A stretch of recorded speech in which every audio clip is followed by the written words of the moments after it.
Hey everybody, thank you for joining us in reading the Bible. Today is day 7 and we've read some pretty interesting things today. Some things that have really stuck with me in my life for a long time. I've been walking with the Lord a long time and these stories have really impacted my life, especially the ones with Abraham and his son Isaac. But I'm going to let Jonathan give us a recap. I really liked the fastest 2 minutes of Genesis last night, so we're going to do another one and then I'll finish up and tell you what stood out to me.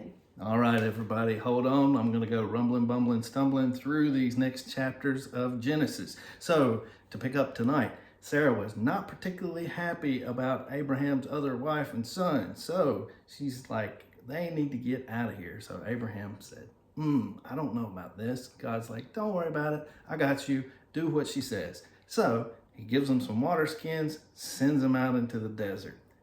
Not the best place to be for a lady and a young kid. Their water runs out. She gets to worrying about it. She lays the boy down, afraid he's going to die, afraid she's going to die too. God's like, no, I hear the cry. I'm going to provide for you. So, lo and behold, he makes sure that she has access to a well and has some water. Goes on to bless them pretty good.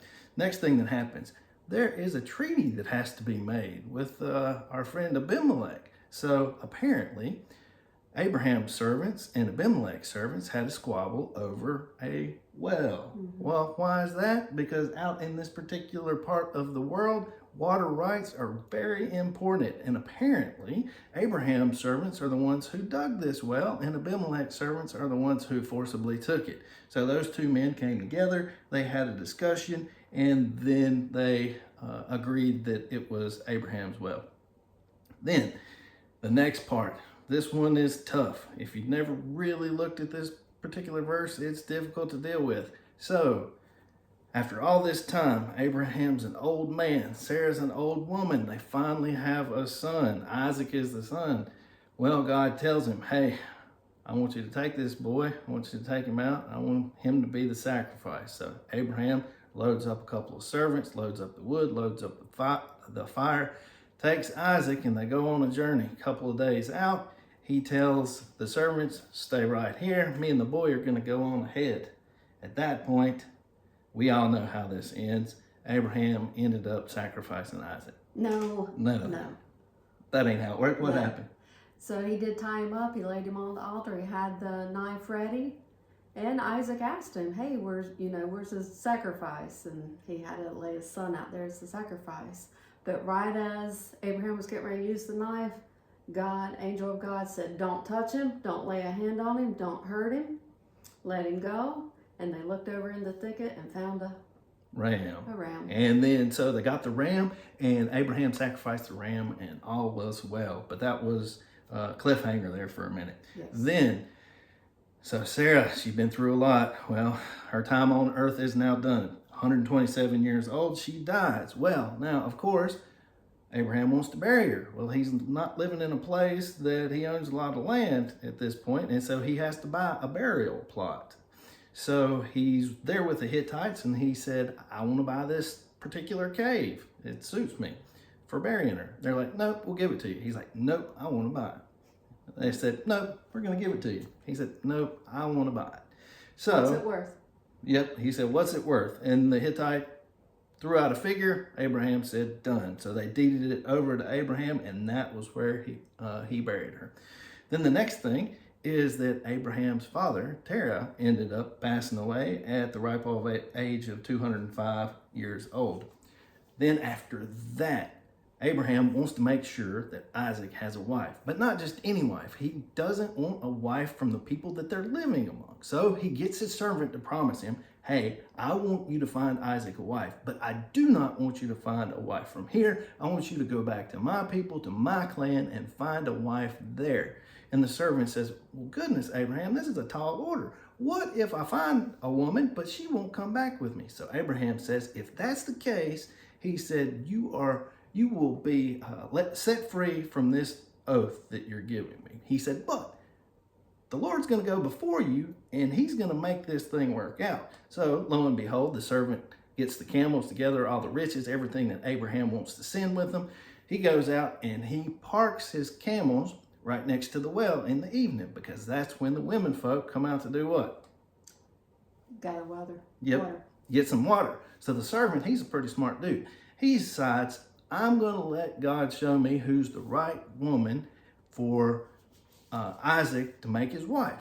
So he says, the first woman that I see, that I ask for water, that gives me water, but not only gives me water, says that she will use her jar to be able to water my camels as well. That's going to be the one. He hadn't any sooner than got those words out of his mouth, then Rebecca comes walking out. So he asks Rebecca, can I have some water? She's like, yeah, sure. Hey, not only that, I'll make sure that your camels are watered too. So he's like, okay, here's some gold bracelets and here's a gold nose ring. And I need to go talk to your family. So he goes back, he talks to her family. He tells them exactly what he had in mind and what Abraham wanted him to do, who he was, all of that. And they said, okay, well, she can go back with you, but she's got to stay 10 days. Guess what? They didn't want that. The servant didn't want that at all. He's like, let me go back to Abraham. My journey is a success. Let me out of here. And they said, well, okay, let's ask Rebecca if she's ready to go. So Rebecca said, I'm ready. Let's go. I'm ready. Let's go. So they head back. As they're heading back, she sees Isaac.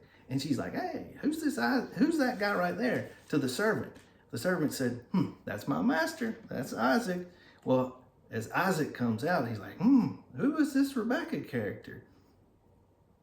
And Love at first sight. Love at first sight is what it sounds like to me whenever I'm reading the pages. Yeah. And then they got married. They did. They got married indeed. We're going a little longer than we normally go, but I did want to point out something to you guys. These are the passages that I started marking in my Bible 10 years ago, the phrase unfailing love, Genesis 24. It says, please give me success today and show unfailing love to my master Abraham. Then again it says, this is how I would know that you have shown unfailing love to my master. Then again it says, the Lord has shown unfailing love and faithfulness. Then again it says, will you or won't you show unfailing love and faithfulness to my master? That stuck out to me 10 years ago when I started doing this chronological Bible and reading it every year. And in my NLT version, unfailing love is highlighted every single time that it shows up in this Bible. And I'm probably going to mention it in these videos as well, because that's what this Bible boils down to. That's what God's love boils down to, is unfailing love. I think we can sum up the Bible in 2 words, and I don't want to make you say, okay, well then if it's 2 words, unfailing love, I don't need to read it. I want you to still read it, dive into it, so you can experience that unfailing love and what God does through our lives by reading the Bible every day. So thanks for hanging on. I know this was a little bit longer than actually it's double the time than what we normally do, so I'm sorry about that. But there was a lot to unpack, and we thank you guys for joining in with us and taking this journey with us. All right, love you.